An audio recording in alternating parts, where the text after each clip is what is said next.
Olá, começando agora mais um Beneficência na TV. No programa de hoje vamos falar sobre a diverticulite. Um bate-papo com o cirurgião gástrico Dr. Guinis Alvarez.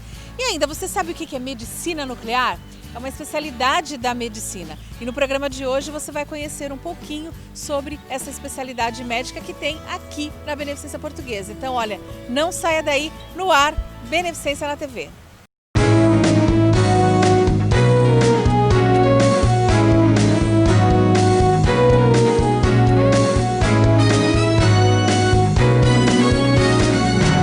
Beneficência na TV.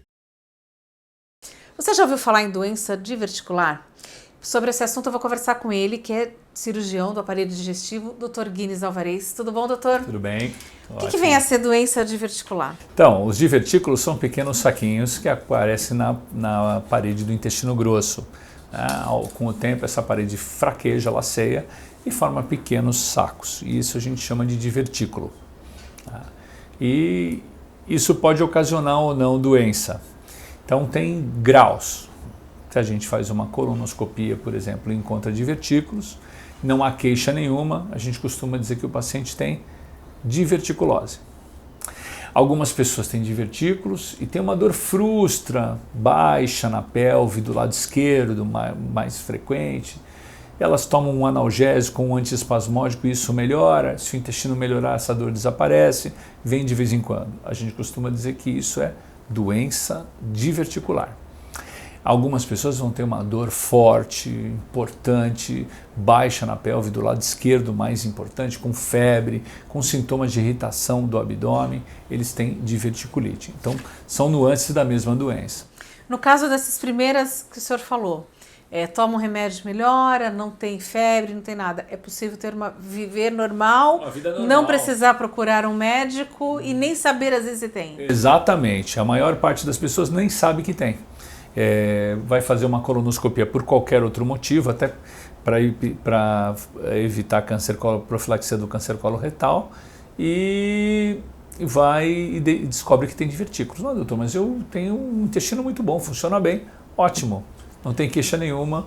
Então, muito cuidado, porque as pessoas costumam dizer, eu tenho diverticulite. Mas por quê? Tem a crise, tem dor? Não, eu fiz uma colono que tem divertículo. Isso a gente chama de diverticulose, ou seja, o achado fortuito de divertículo no intestino grosso. O que ocasiona isso, doutor?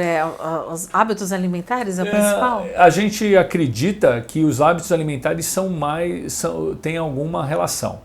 Porque, na verdade, essa região do lado esquerdo do intestino tem um calibre menor, portanto, tem uma pressão maior.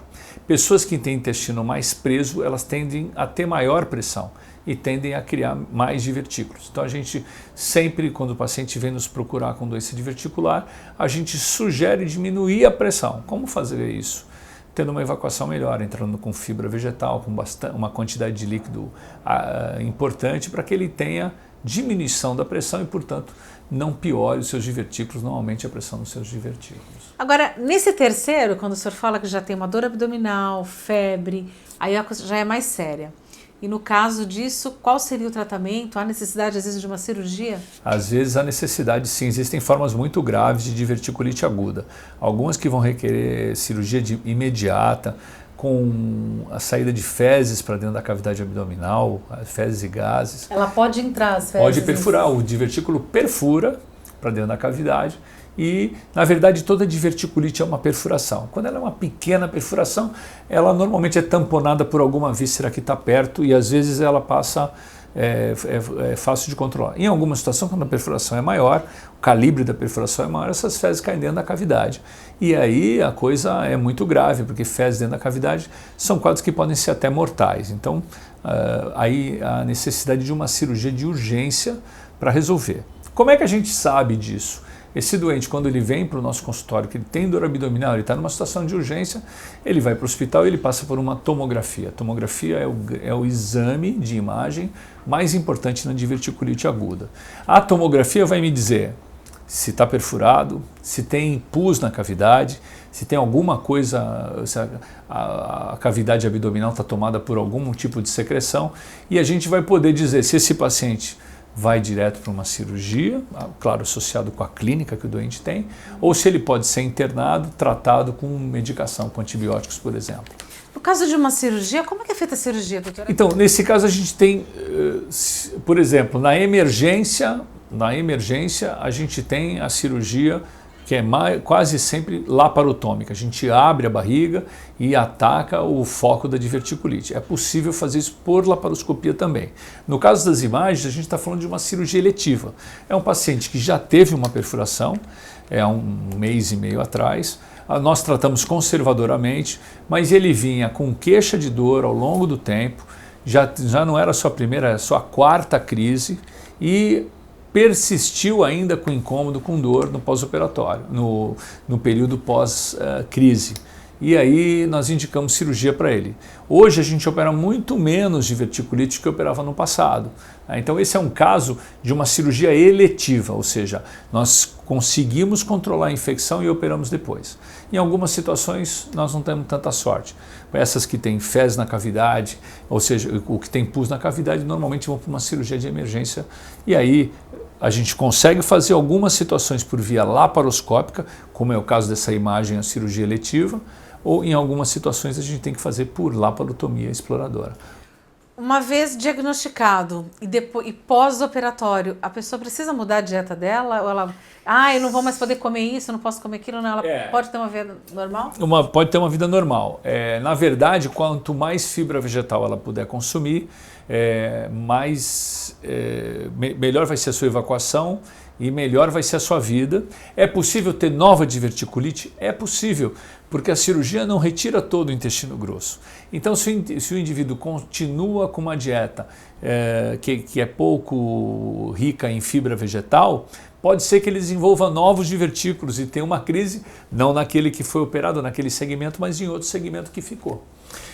Certo. Pode virar um câncer, doutor? Não pode virar Nenhuma câncer. Relação.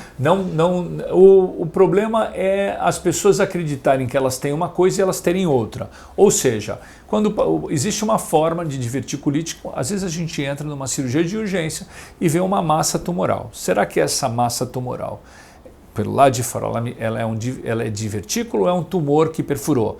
Às vezes a gente tem que tratar como câncer e vai descobrir só que é divertículo depois. Quando a gente trata uma diverticulite, presumidamente diverticulite, quando o paciente sai da crise, a gente pede para ele fazer uma colonoscopia para a gente ter certeza que nós não estamos falando de um tumor maligno. Diverticulite não vira câncer, mas ela pode ser confundida com câncer. E essa é a preocupação da gente.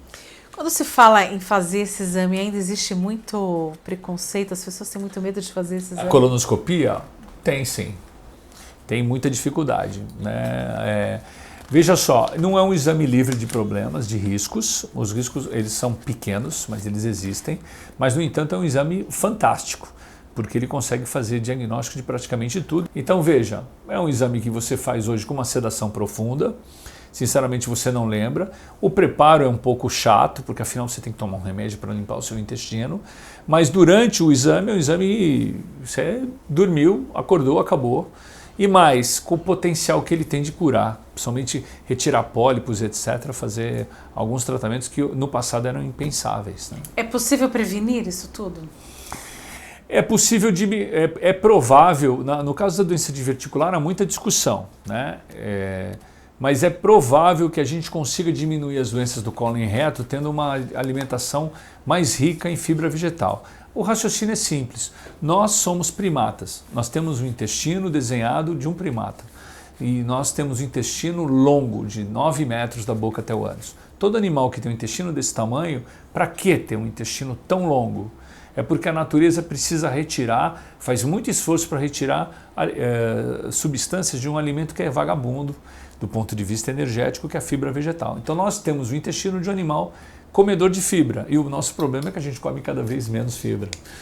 Eu ia perguntar qual é o alimento saudável para o nosso intestino. Pois né? Exato, mas é o que a gente brinca, né? Ninguém convida ninguém para comer brócolis, né?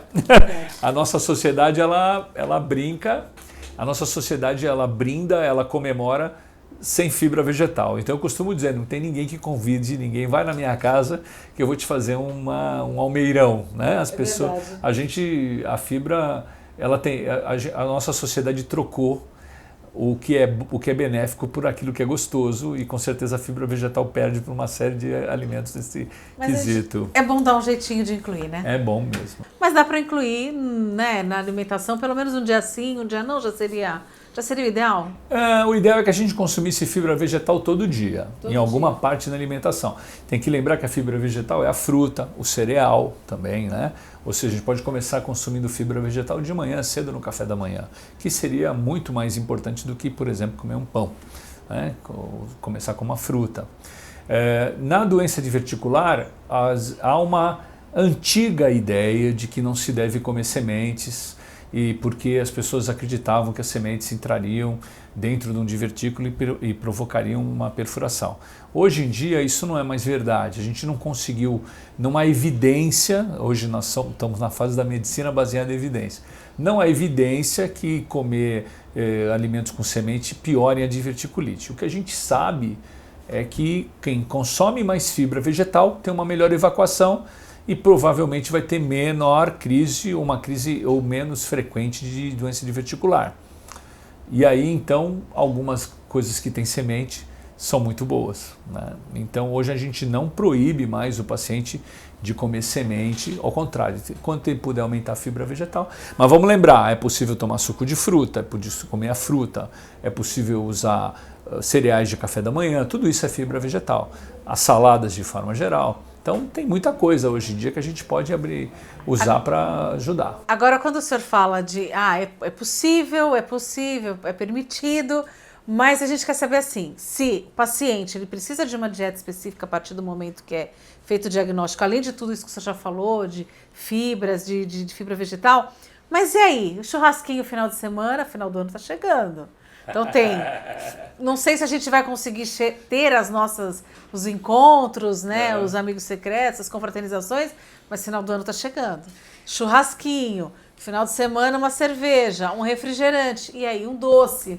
Então, algumas coisas, tudo depende do sintoma que o paciente tem. Então veja só, quando a gente consome muito carboidrato, doce, os carboidratos de forma geral, nós vamos produzir mais gás.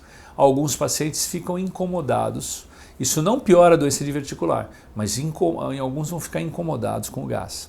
Então, uma dieta com alimentação menor, que produz menos gás, e daí doces, por exemplo, eles são degradados pelas bactérias e em forma de gás. Então, dietas assim vão produzir mais gás, vão ser um pouco mais incômodas. A gente não está muito preocupado com o que o doente come, a gente está preocupado com aquilo que ele não come. O que significa? Você pode comer um bife, você pode comer o seu churrasco, coma uma salada. Ao longo do dia, coma alguma fibra vegetal.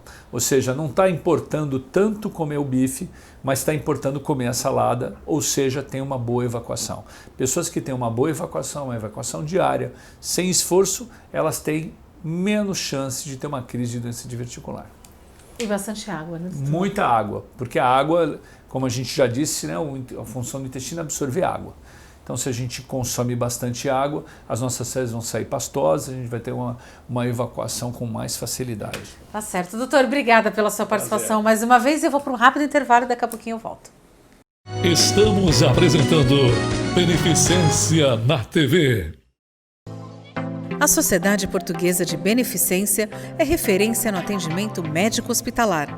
São dezenas de especialidades médicas, centro cirúrgico capacitado para cirurgias de todos os graus de complexidade, apartamentos totalmente climatizados, exames de imagem, hemodinâmica, centro cirúrgico oftalmológico, pronto-socorro.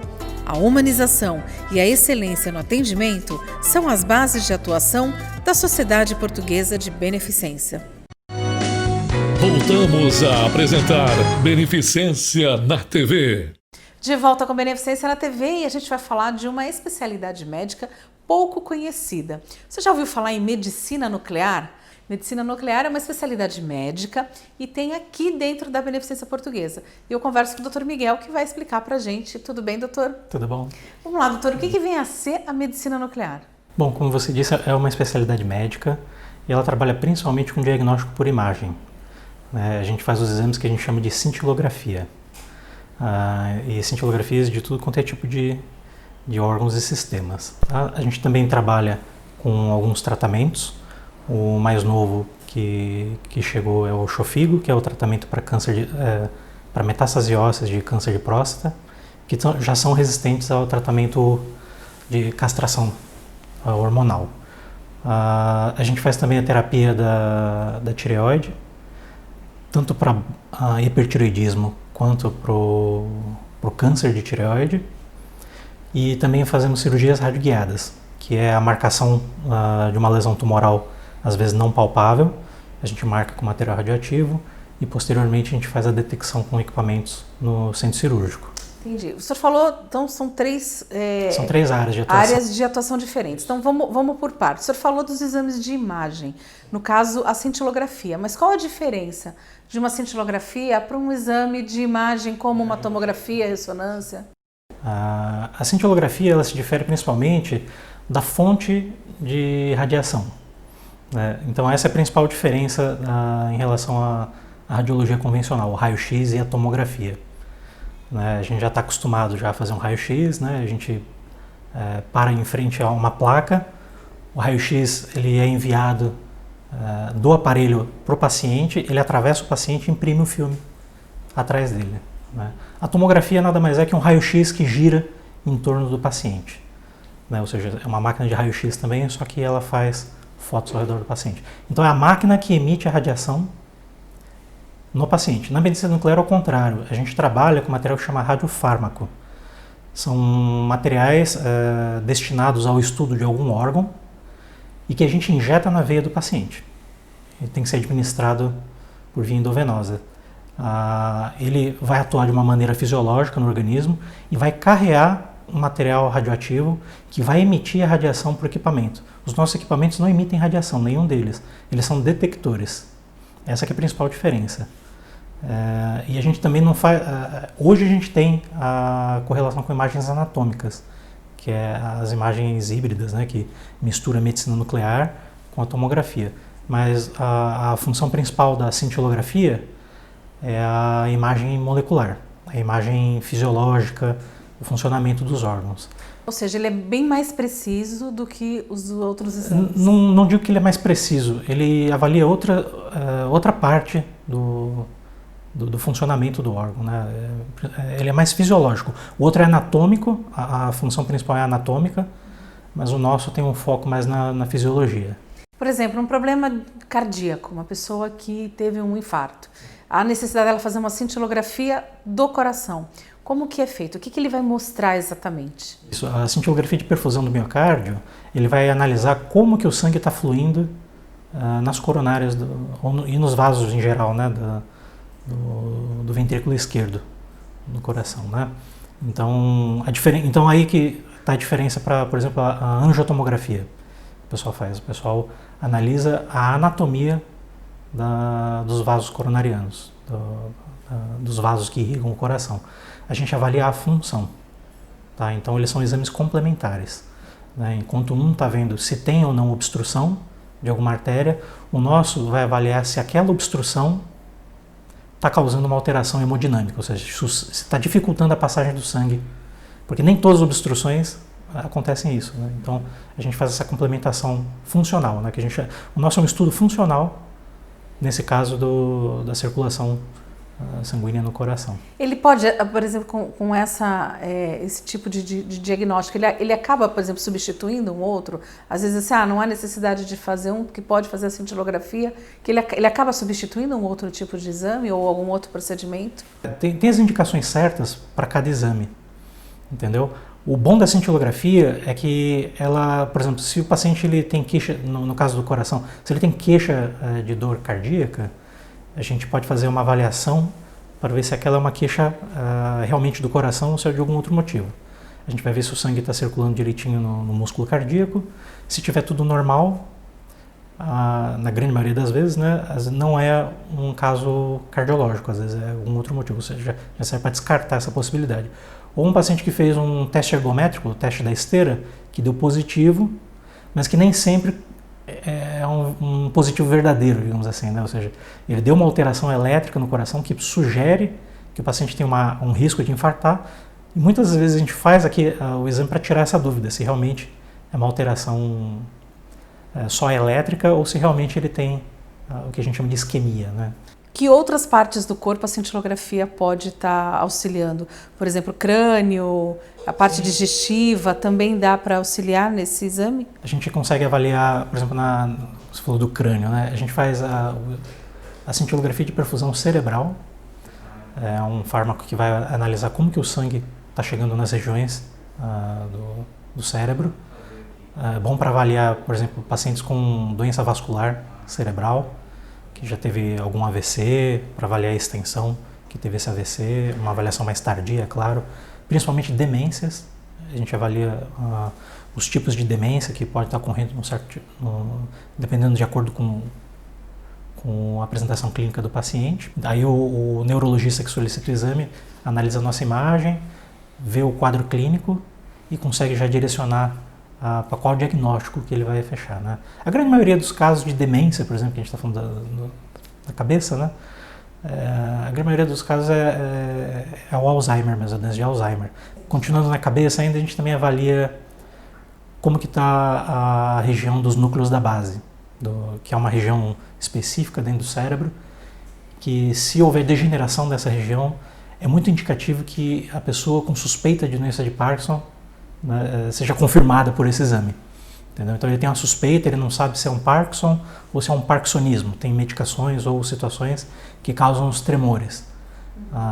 O neurologista ainda está naquele caso meio inicial, está suspeitando, pode pedir para a gente o exame chamado TRODAT. Saindo dos exames, o senhor falou também da parte de terapias. Quais seriam essas terapias, doutor? Terapia, então, a primeira que teve foi da tireoide. Então, a gente trata principalmente aqueles casos de hipertireoidismo, em que o paciente ele já é resistente ao tratamento medicamentoso convencional. Aí a gente serve como uma boa opção, ao invés de fazer uma cirurgia, a gente faz a terapia com radioiodo, tá? Que é o iodo radioativo, é um isótopo que a gente chama, né? A gente tem o iodo frio, que é o que a gente consome na alimentação normal. Normalmente o sal nosso é enriquecido com iodo, e também tem os outros tipos, os isótopos, ou seja, tem o que é radioativo, que é o que a gente usa na medicina nuclear. Então, esse seria um dos tratamentos que são feitos aqui. Existem outros ou só da iodoterapia? Então, a iodoterapia, então, como eu falei, ele trata o hipertireoidismo e também tem um papel importantíssimo no tratamento do câncer da tireoide. Tá? Então, o paciente, quando tem o câncer da tireoide, ele vai fazer a cirurgia de remoção da tireoide e a gente faz, como a gente diz, a ablação, ou seja, a retirada pelo método radioativo dos restos pós-cirúrgicos. Também trata metástases, né? Esses casos de câncer de tireoide também causam metástases, ou seja, ele se espalha, ele sai do pescoço e vai para algum outro lugar do corpo. A gente também faz o tratamento dessas lesões. E um outro tratamento que a gente está fazendo agora bastante é o Xofigo, que trata metástases ósseas nos pacientes com câncer de próstata que já são resistentes à castração. E a terceira área que o senhor falou seria a parte de cirurgia. E cirurgias radioguiadas, né? A principal atuação nossa hoje é para fazer a detecção de linfonodo sentinela, que é a íngua que drena a região tumoral, né? Para melanoma e câncer de mama, principalmente, né? Então a gente, um pouco antes da cirurgia, a gente faz a marcação dessas lesões ou diretamente do tumor. A gente coloca sobre ele uma gota do material radioativo. No dia seguinte eu levo o equipamento no centro cirúrgico que vai detectar essa gota, que vai estar marcando o tumor. O cirurgião já detecta com o aparelho aquela área e já faz uma margem de segurança em volta daquela região que a gente marcou. E do linfonodo sentinela eu injeto ao redor da lesão principal tumoral para ver onde que vai drenar, em qual linfonodo, ou íngua, né, que a gente pode chamar de íngua, ele vai drenar. Aí eu faço a foto no aparelho, no dia seguinte eu vou no centro cirúrgico, ou um pouco mais tarde, eu vou no centro cirúrgico, levo um equipamento, que é um detector de radiação também, mas ele tem um formato de uma caneta. Quando você passa essa caneta em cima do material radioativo, ele apita. Aí o cirurgião sabe exatamente onde que está essa íngua ou o tumor marcado. Entendi. A medicina nuclear ela é uma especialidade nova, porque não se ouve falar muito, né, doutor? Ele não é uma especialidade nova, é uma especialidade já que tem uns bons anos aí de desenvolvimento, né?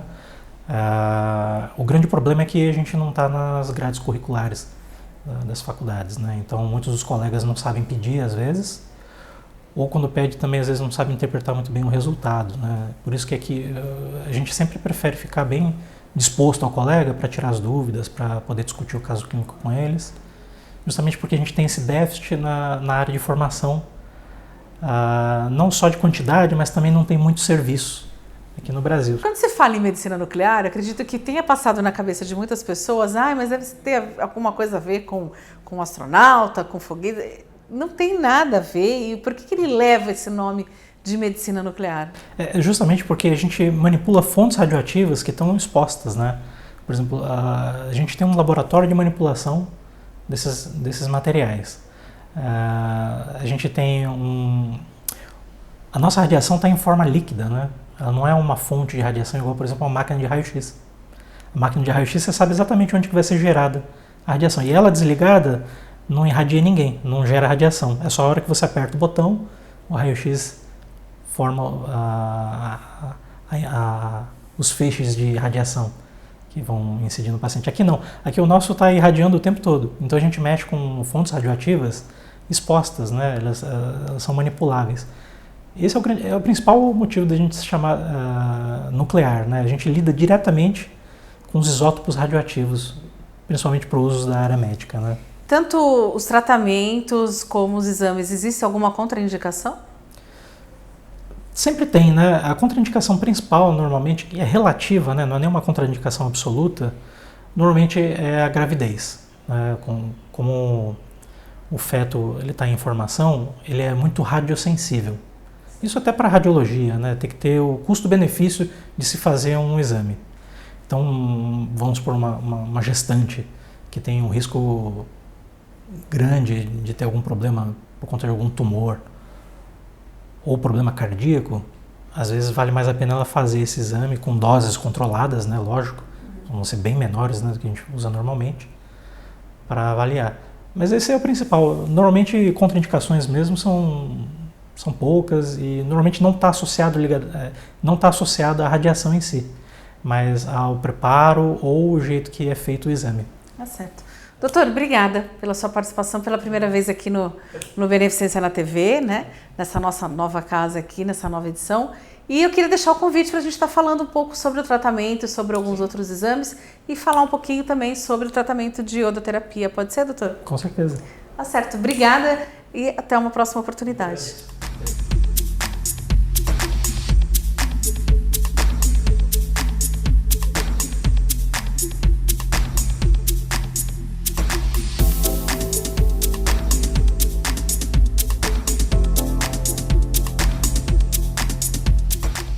Bom, o Beneficência na TV de hoje fica por aqui. Espero que você tenha gostado. Antes de encerrar, eu quero fazer um agradecimento especial à Teca da Sala VIP, Teca Sala VIP, que a partir de agora está cuidando dos meus cabelos. Então, um beijo para você, Teca, muito obrigada e seja bem-vinda à família Beneficência.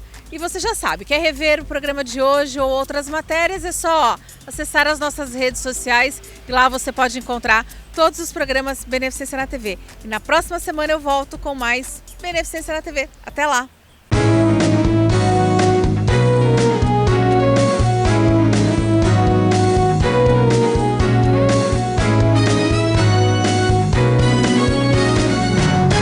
Beneficência na TV.